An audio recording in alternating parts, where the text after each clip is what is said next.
Hello students, आज जो हम स्टार्टिंग कर रहे हैं, शुरू कर रहे हैं, वो क्लास 11th के केमिस्ट्री के बारे में आपका फर्स्ट क्या है लेक्चर है, वीडियो है। तो इसको शुरू करें हम, उससे पहले कुछ बातें हम क्लियर कर लेते हैं। देखिए, पहली बात तो ये कि अब आगे से चाहे क्लासेस ऑनलाइन हो या ऑफलाइन हो, अब हमको क्या है सिस्टेमेटिकली, रेगुलरली और सिंसियरली क्या है कनेक्ट रहना है। कनेक्ट समझ रहे हो, चाहे ऑनलाइन हो चाहे ऑफलाइन हो, क्योंकि ऑलरेडी क्या है टाइम लेट हो चुके हैं हम। ठीक है, कुछ मेरी वजह से हुए, उसके लिए स्टार्ट लेटिंग मतलब जो आपकी लेट स्टार्टिंग हुई है उसके लिए सॉरी। लेकिन अब हमको क्या है, ख़ास तौर से मेरी तरफ से अब रेगुलरिटी रहेगी। हालांकि कोविड-19 के चलते जो डिस्टरबेंस हुआ है उसमें हमारा 30% सिलेबस लेस हो चुका है। कितना लेस हो चुका है वो आपको प्रोवाइड करा दिया गया है ग्रुप पर। लेकिन फिर भी देखो, ऐसा है, भले ही सिलेबस लेस हो चुका हो और इसी साल के लिए हुआ है ये, लेकिन एक तो 12th बोर्ड एग्ज़ाम के पॉइंट ऑफ व्यू से जो आपके नेक्स्ट ईयर हैं, और अदर कंपटीशन एग्ज़ाम लेवल की वजह से, उसको ध्यान में रखते हुए जो सिलेबस हमारा लेस हुआ है, ठीक है, तो हमें ये नहीं सोचना है कि उसको बिल्कुल ही नहीं पढ़ना है। जो हमारे रेफरेंस पॉइंट्स हैं जो उससे रिलेटेड हैं, हमें उनको भी समझना है, क्योंकि भले ही इस साल के लिए कम हो गया हो लेकिन आगे हमारा क्या है वो कनेक्टेड है। जैसे फॉर एग्जांपल जो 30% सिलेबस हमारा 11th में लेस हुआ है, नेक्स्ट ईयर जब हम इंटर में आएंगे तो वो कहीं ना कहीं, क्योंकि क्या है इंटर का जो है हमारा 11th 12th का जो बोर्ड एग्ज़ाम का सिलेबस है वो बहुत हद तक कनेक्टेड है 11th पर। इसीलिए अब भले ही अलग हो गए हों, लेकिन पहले क्या था 11th और 12th का सिलेबस कंबाइंड था। हमारे समय में जब हम 12th का एग्ज़ाम देते थे या 10th का, तो 12th में फर्स्ट ईयर का इंक्लूड था और 10th में 9th का इंक्लूड था। तो कहने का मतलब ओवरऑल इतना है कि ये हमें जो तैयारी करनी है एग्ज़ाम के पॉइंट ऑफ व्यू से फर्स्ट ईयर की, वो करनी सिलेबस के ही अकॉर्डिंग है, लेकिन उसको हमें अच्छे से समझना है सिस्टमेटिकली, सिंसियरली, ताकि हमको इंटर में परेशानी ना हो। और जो 30% हमारा छूटा है, जिसका क्या है सीधा इंटर कनेक्शन है किससे, 12th के सिलेबस से, उसको भी क्या है हमको उसकी इंट्रोडक्टरी नॉलेज भी हमको लेनी है। ठीक है, दूसरी बात मैं महत्वपूर्ण रूप से ये कहना चाहता हूँ, अब आपने क्या है हाई स्कूल पास आउट हो आप, ठीक है, तो ये एक जनरल ट्रेंड्स होता है, जैसे जैसे क्लासेस बढ़ती हैं सब्जेक्ट्स कम होते हैं, लेकिन जो सब्जेक्ट्स कम होते हैं वो क्या होते हैं, उनका कंटेंट ब्रॉड हो जाता है। मतलब ब्रॉड का मतलब यहाँ ये है कि उस सब्जेक्ट्स का क्या है लेवल, स्टैंडर्ड, डेप्थ सब बढ़ जाते हैं। समझ रहे हो आप? जैसे हाई स्कूल और 9th में आप पर क्या था, एक सब्जेक्ट था साइंस, वो अपने आप में एक सब्जेक्ट था। 9th में भी और बोर्ड एग्जाम 10th में भी आपको साइंस एक सब्जेक्ट की तरह तैयार करना होता था, एक ही उसका क्या है सिंगल पेपर होता था। लेकिन अब क्या है, वही साइंस सब्जेक्ट्स हमारा 3 अलग अलग सब्जेक्ट्स में डिवाइड हो चुका है, इसीलिए इसको साइंस स्ट्रीम बोलते हैं। तो हमें क्या है, अब फर्स्ट ईयर और इंटर में जैसे हम हाई स्कूल से निकल के आए हैं, तो उसी हिसाब से हमको माइंड मेकअप बनाना है। अब की बार तो कुछ नया ही काम हुआ है, डिस्टरबेंस हो गया सभी का, बच्चों का भी, स्कूल का भी, टीचर्स का भी। लेकिन इस सब के बावजूद भी क्या है, अब मौसम भी सही हो गया, पढ़ाई के हिसाब से हमको क्या है लापरवाही बिल्कुल नहीं बरतनी है।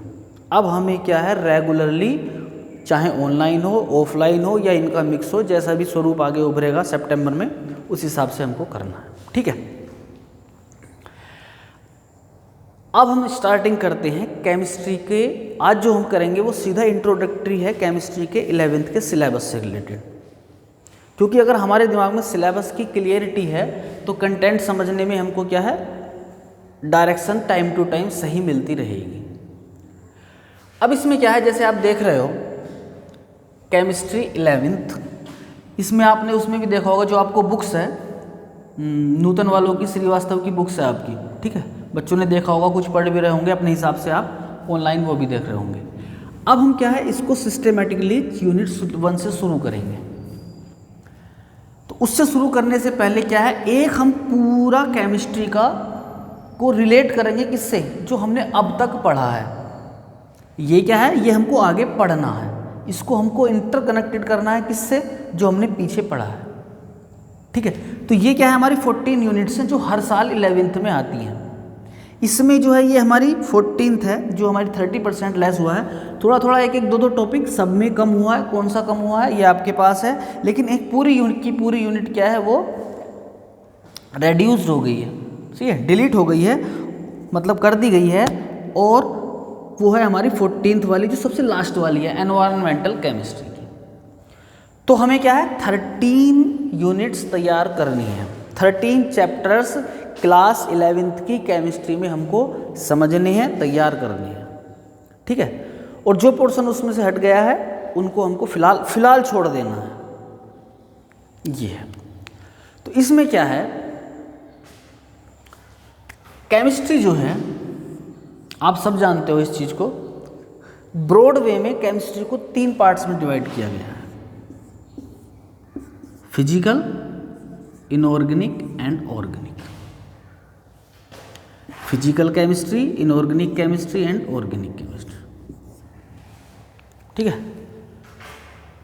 इनका क्या मतलब होता है ये हम क्या है अच्छी तरीके से जानते हैं। इनऑर्गेनिक केमिस्ट्री जो होती है भाई, दो केमिस्ट्री क्या है, is the study of matter. Matter हमारे 2 तरीके के होते हैं, living matter and non living matters. तो जो लिविंग मैटर की स्टडी है वो हमारा ऑर्गेनिक केमिस्ट्री में जाएगा, जिसमें क्या है हमारा मेन एलिमेंट कार्बन होता है, और बाकी अदर एलिमेंट्स की नॉन लिविंग्स की जो स्टडी है वो हमारी इनऑर्गेनिक केमिस्ट्री में आएगी। और दोनों की जो साइंटिफिक फिजिकल प्रॉपर्टीज फिजिक्स को एक्सप्लेन करेगा वो हमारा फिजिकल केमिस्ट्री में जाएगा, ठीक है। इसको हम ब्रॉड वे में अगले नेक्स्ट 2 ईयर्स तक पढ़ते रहेंगे। अब अगर इस क्लासिफिकेशन को इस पर अप्लाई किया जाए, एक क्या है मोटा मोटी इस क्लासिफिकेशन को इन यूनिट्स पे अप्लाई किया जाए तो ये तो हमारा जनरल केमिस्ट्री में जाएगा। जनरल केमिस्ट्री का मतलब ये होता है कि एक जो हमने अब तक पढ़ा है और उसकी क्या है बेसिक कॉन्सेप्ट वाली चीज़ है, ठीक है। ये हमारा फिजिकल केमिस्ट्री में आता है। क्लासिफिकेशन ऑफ एलिमेंट्स, मतलब आप ये समझ लो कि अगर ब्रॉड वे में हम इसको वो करें तो यहाँ तक हमारा फिजिकल केमिस्ट्री में आता है। शुरू के जो है हमारे 8 चैप्टर्स हैं, first 8 chapters comes under the physical chemistry, और इसको कुछ लोग जनरल केमिस्ट्री भी बोलते हैं। जनरल केमिस्ट्री इसलिए बोलते हैं कि थोड़ा थोड़ा पोर्शन इनका इससे रिलेटेड भी है, लेकिन मेन कंटेक्ट इसको क्या है वो फिजिकल केमिस्ट्री में ही आपको मानना चाहिए, ठीक है। इनऑर्गेनिक में hydrogen, s block element and some p block elements, ये हमारा इनऑर्गेनिक केमिस्ट्री में आप इसको समझ सकते हो, ठीक है। और लास्ट के जो 2 चैप्टर्स हैं हमारे 12th एंड 13, ये हमारे organic chemistry, pure organic chemistry के हैं। तो ये तो था हमारा इस क्लासिफिकेशन के बेस पर चैप्टर्स का वर्गीकरण, या इसको क्या है हम ग्रुप वाइज इसको डिस्ट्रीब्यूशन कह सकते हैं। अब एक एक करके हम थोड़ा सा ये समझेंगे कि ये जो पूरा है ये लास्ट ईयर के हमारे उससे किस तरीके से रिलेटेड है। अगर आपके दिमाग में थोड़ा सा भी कुछ मतलब एक बेसिक जो हमारा स्ट्रक्चर था 9th और 10th के सिलेबस का, अगर आप उसको थोड़ा सा दिमाग में दौड़ाओ तो उससे मैं अब उसको मतलब कनेक्ट करने जा रहा हूँ। Some basic concepts of chemistry में क्या है, सम बेसिक मतलब इसमें हमारा मैटर क्या है, मैटर की नेचर क्या है, एटम्स क्या हैं, मॉलिक्यूल्स क्या हैं, है ना, मोल कॉन्सेप्ट क्या है, जो मेजरमेंट है उसका वो क्या है, वो इसमें आता है, ठीक है। इसमें हमारे जो लाज थे इस तरीके के ये कम हुए हैं, वो जो कम वाले पोर्शन है उसको आप देख लेना। लेकिन इसमें क्या है एक मैटर की क्वालिटेटिव एंड क्वांटिटेटिव जो मतलब इंट्रोडक्टरी नॉलेज होती है उसके बारे में हम इसमें स्टडी करेंगे। ठीक है, मोस्टली क्या है, इसको टीचर्स इसको बोले आपका लास्ट ईयर का है, शुरू यहाँ से करते हैं। यहाँ से मतलब क्या है, 11th की केमिस्ट्री का ABCD शुरू होती है स्ट्रक्चर ऑफ एटम से।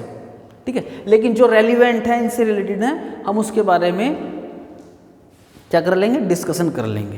क्यों? क्योंकि उनके बिना क्या है, हमको समझने में परेशानी होगी। ठीक है, अब यहां से क्या है, चैप्टर नंबर 2 से, चैप्टर नंबर 2 से आपका क्या है, बिल्कुल जिसको कहते हैं कि किसी भी मकान की नींव, वो शुरू होती है। भाई हम जानते हैं chemistry is the study of matter, और matter is the made up of small particles, और सबसे छोटा पार्टिकल कौन सा होगा, एटम। और मतलब कहने का मतलब अगर हमको केमिस्ट्री समझनी है तो मैटर को समझना है, मैटर को समझना है तो उसका सबसे छोटा पार्टिकल समझना है, सबसे छोटा पार्टिकल एटम होता है, और अगर एटम को समझना है तो स्ट्रक्चर ऑफ एटम समझना है। तो पूरा क्या है, स्ट्रक्चर ऑफ एटम से रिलेटेड है। मतलब यहां से क्या है, हमारा ABCD शुरू होती है। ठीक है, तो इसमें हम ये पढ़ेंगे कि अब हमने 9th लेवल पर क्या पढ़ा था, वहाँ भी ये इस तरीके का था कि एक एटम होता है, स्पेरिकल उसका साइज होता है, सेंटर में उसके न्यूक्लियस होता है, न्यूक्लियस में प्रोटॉन्स होते हैं, न्यूट्रॉन्स होते हैं, उसके चारों तरफ इलेक्ट्रॉन्स रिवॉल्व करते हैं। ये सब चीज़ें पढ़ी थी, वो चीज़ें यहाँ भी हैं, लेकिन क्या है, एक मॉडर्न कॉन्सेप्ट्स में यहाँ क्या है, सब कॉन्सेप्ट्स आपको पढ़ाए जाएंगे। जो मतलब क्या है, पास्ट वाला कॉन्सेप्ट था और मॉडर्न कॉन्सेप्ट था, सबकी क्या है, हम स्ट्रक्चर ऑफ एटम्स को क्या है यहाँ लेंगे। क्यों लेंगे? क्योंकि जैसे ही आप इस चैप्टर को कंप्लीट करोगे, हम फिर पढ़ेंगे केमिकल बॉन्डिंग। भी कोई भी मैटर है वो छोटे छोटे पार्टिकल से बना है, लेकिन पार्टिकल क्या है, एक दूसरे से बंधे हुए हैं। एटम्स मॉलिक्यूल्स में क्या है, एक दूसरे से सिस्टेमेटिक रूप से बंधे हुए हैं। कैसे बंधे हुए हैं, किस बाइंडिंग से बंधे हुए हैं, कौन कौन से वो बॉन्ड हैं, उसके बारे में हम यहाँ स्ट्रक्चर में, इसमें केमिकल बॉन्डिंग में डिटेल से पढ़ेंगे। कोवलेंट बॉन्ड है, आयोनिक बॉन्ड है, तमाम तरीके की इसमें थ्योरीज है। ठीक है, तो ये जो है हमारा ये 4th चैप्टर। ठीक है, ये केमिकल बॉन्डिंग से। इसके बीच में जो 3rd चैप्टर आता है, classification of elements. High school में जो हमारा चैप्टर था पीरियोडिक टेबल वाला, उसी को क्या है, हमने यहाँ पूरे ब्रॉड वे में लिया है। जो हमारा क्लासिफिकेशन ऑफ एलिमेंट्स, जिसमें हम पीरियोडिक टेबल पढ़ते हैं, उसको यहाँ के बेस पर, यहाँ हम स्ट्रक्चर ऑफ एटम्स को क्या है, मॉडर्न थ्योरी के अकॉर्डिंग पढ़ेंगे, और उस थ्योरी के बेस पर यहाँ पढ़ेंगे। हाई स्कूल में जो हमने पीरियोडिक टेबल पढ़ी थी, वो पढ़ी थी किसके बेस पर, जो 9th में हमने स्ट्रक्चर ऑफ एटम पढ़ा था। यहाँ जो पढ़ेंगे हम पीरियोडिक टेबल को, वो किसके कॉन्टेक्स्ट में पढ़ेंगे, वो पढ़ेंगे जो यहाँ स्ट्रक्चर ऑफ एटम पढ़ेंगे। ठीक है, इसी तरीके से केमिकल बॉन्डिंग हमने वहाँ पढ़ी थी, कहाँ, 9th में, वो वहाँ के हिसाब से पढ़ी थी। लेकिन यहाँ जो हम केमिकल बॉन्डिंग पढ़ेंगे बहुत ब्रॉड वे में, मॉडर्न कॉन्सेप्ट में, क्वांटम थ्योरी के बेस पर, वो क्या है, इनके बेस पर पढ़ेंगे। तो ये क्या है, अपने आप में एक सेगमेंट है। ठीक है, ऐसा नहीं कि चैप्टर फिनिश हुआ, ये दूसरा शुरू हो गया, सब क्या है, आपस में रिलेटेड है। इसके बाद क्या है, हमारा प्योर फिजिकल का शुरू हो जाता है, स्टेट्स ऑफ मैटर। आप सब जानते हो मैटर की 3 स्टेट्स होती हैं, सॉलिड, लिक्विड एंड गैसेस। यहाँ जो हम डिटेल में पढ़ेंगे वो गैसेज एंड लिक्विड्स में पढ़ेंगे, और जो मतलब गैसेज और लिक्विड्स, ये हमारी 2 स्टेट्स हो जाएंगी। जो 3rd स्टेट्स है सॉलिड स्टेट, उसकी डिटेल हम 12th में जब जाएंगे तो सबसे फर्स्ट चैप्टर आपको वही मिलेगा, जिसका नाम है दी सॉलिड स्टेट। तो यहाँ क्या हम जो जनरल इनकी प्रॉपर्टीज़ होती हैं गैसेस फेजेस में और लिक्विड फेजेस में, उसकी स्टडी करेंगे। ठीक है, नेक्स्ट चैप्टर है हमारा 6th chapter, chemical thermodynamics. Chemical thermodynamics में क्या है, हम रिलेटेड पढ़ेंगे, मतलब एनर्जी से किस तरीके से केमिस्ट्री जो है वो एनर्जेटिक थर्मोडायनेमिक्स से किस तरीके से रिलेटेड है, उसकी हम क्या है, यहाँ सिस्टम क्या है, कितने तरीके के सिस्टम होते हैं, एनर्जी कैसी है, एंडोथर्म, मतलब एनर्जेटिक रूप में, एनर्जी के कॉन्टेक्स्ट में जो हमारा चैप्टर है वो थर्मोडायनेमिक्स है, इसकी हम यहाँ स्टडी करेंगे। और ये चैप्टर आपका फिजिक्स में भी है। वहाँ भी आप इसको क्या है डिटेल में पढ़ेंगे। ठीक है, इसके बाद आता है हमारा इक्विलिब्रियम चैप्टर। इक्विलिब्रियम चैप्टर एक लेंदी चैप्टर है। लेंदी का मतलब ये है कि इसमें टॉपिक्स काफ़ी सारे हैं, 2 पार्ट्स में डिवाइड है, ionic equilibrium and chemical equilibrium. ठीक है, जितने भी हमारे सिस्टम्स हैं, जो भी हमारी केमिकल रिएक्शंस होती हैं, उसमें क्या है, चाहे भले ही वो नेचर में हो, चाहे फिजिकल हो, चाहे केमिकल हो, एक इक्विलिब्रियम एस्टेब्लिश्ड रहता है, तभी क्या है हमारा सिस्टम स्पॉन्टेनियस और इस तरीके से उसमें क्या है केमिकल रिएक्शंस होती हैं। तो उस इक्विलिब्रियम की केमिस्ट्री भी हमको यहाँ समझनी है। ठीक है, उसके बाद जो आता है हमारा नेक्स्ट चैप्टर वो है रेडॉक्स रिएक्शन। हाई स्कूल में जब हमने शुरू में ही पढ़ा था केमिकल इक्वेशंस एंड रिएक्शंस में, तो उसमें एक छोटा सा सेगमेंट था, छोटा सा आपको इंट्रोडक्टरी नॉलेज दी गई थी, किसकी, oxidation reactions and redox reactions की। ठीक है, तो रेडॉक्स रिएक्शंस क्या है, केमिस्ट्री में बहुत बड़ा मेजर पोर्शन कवर करती हैं। टाइप्स ऑफ रिएक्शंस में रेडॉक्स रिएक्शंस का एक बहुत बड़ा रोल प्ले होता है, बहुत बड़ा क्या है वो मेजर कहना चाहिए कि मेजर रिएक्शंस उसमें कवर होती हैं। तो रेडॉक्स रिएक्शन को क्या है हम हर कॉन्टेक्स्ट में, चाहे वो हाइड्रोजन ऑक्सीजन के एडिशन रिमूवल में हो या इलेक्ट्रॉन के लॉसिंग एक्सेप्ट के कॉन्टेक्स्ट में हो, इन कॉन्टेक्स्ट को क्या हम यहाँ डिटेल में इसमें पढ़ेंगे। इसके बाद जो शुरू होता है हमारा नेक्स्ट चैप्टर रेडॉक्स रिएक्शन के बाद, वो प्योर इनऑर्गेनिक केमिस्ट्री का शुरू होता है। और जो पीरियोडिक टेबल हमने यहाँ क्या की थी, कंप्लीट की थी, अब यहाँ से फिर एक तरीके से कह सकते हैं कि नए तरीके से स्टार्टिंग होती है। नए तरीके से इस तरीके से स्टार्टिंग होती है कि पीरियोडिक टेबल में सबसे पहला एलिमेंट पड़ता है हाइड्रोजन। ठीक है, तो उस हाइड्रोजन की डिटेल है पूरी इस चैप्टर में, जिसका नाम क्या है, हाइड्रोजन। हाइड्रोजन है, सबसे पहला एलिमेंट है, सबसे लाइटेस्ट एलिमेंट है, तो इसकी क्या है हम पूरी केमिस्ट्री पढ़ेंगे। क्यों केमिस्ट्री पढ़ेंगे, क्योंकि हाइड्रोजन एकमात्र ऐसा एलिमेंट है जो सबसे रिएक्शन कर लेता है, सबसे क्या है लाइट है, सबसे सरल है। सरल इस सेंस में कि उसमें क्या है, उसके न्यूक्लियस में एक प्रोटॉन है और चारों तरफ क्या है, एक इलेक्ट्रॉन है। तो बहुत सी चीज़ों को केमिस्ट्री के पॉइंट ऑफ व्यू को समझने के लिए हमको क्या है, हाइड्रोजन हेल्प करेगा। ठीक है, हाइड्रोजन के बाद जब हम पीरियोडिक टेबल में पढ़ते हैं तो फर्स्ट ग्रुप एलिमेंट्स आता है, और फर्स्ट ग्रुप एलिमेंट्स और सेकंड ग्रुप एलिमेंट्स को कलेक्टिवली हम बोलते हैं एस ब्लॉक एलिमेंट्स। और इन एस ब्लॉक एलिमेंट्स की स्टडी हम नेक्स्ट चैप्टर में करेंगे, जिसका नाम है एस ब्लॉक एलिमेंट्स। ठीक है, 2 ग्रुप होते हैं इसमें, first group and second group. इसके बाद आते हैं हम एस ब्लॉक के बाद पी ब्लॉक में। पी ब्लॉक के सारे आपके ग्रुप्स नहीं हैं, सिर्फ 13th एंड 14th ग्रुप्स ही आपके सिलेबस में हैं। बाकी ग्रुप्स जो हैं जब आप इंटर में जाएंगे हम तब स्टडी करेंगे।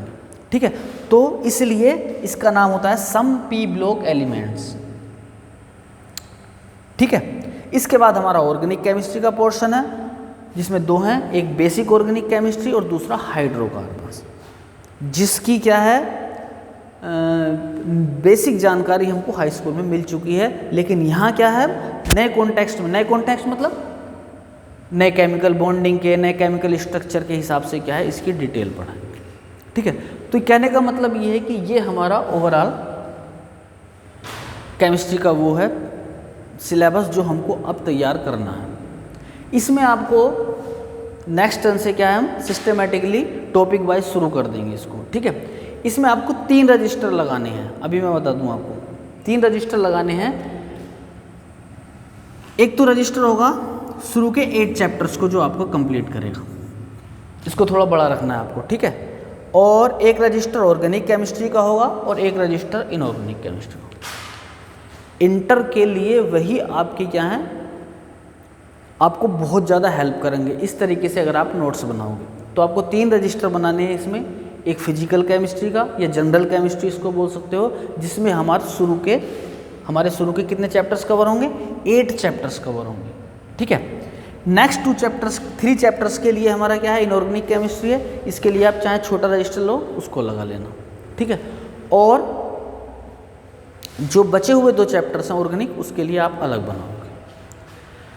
दूसरी चीज़ आपको मैं ये बता दूं कि अब जिस भी तरीके से चलेगा, क्योंकि मैं तेज़ी से कराऊंगा, क्योंकि हमारा जैसे ही स्कूल खुलेगा सेप्टेम्बर में, जिस तरीके भी गाइडलाइंस आएंगी तो आपको निर्धारित, इस चीज़ को नोट कर लेना सही से, जो आपका फर्स्ट यूनिट टेस्ट होगा, ठीक है, पहले भी प्लानिंग बनाई थी लेकिन उसमें डिस्टरबेंस हो गया था, तो उसमें निर्धारित अभी कर लेते हैं हम कौन कौन से चैप्टर्स का होगा, ठीक है।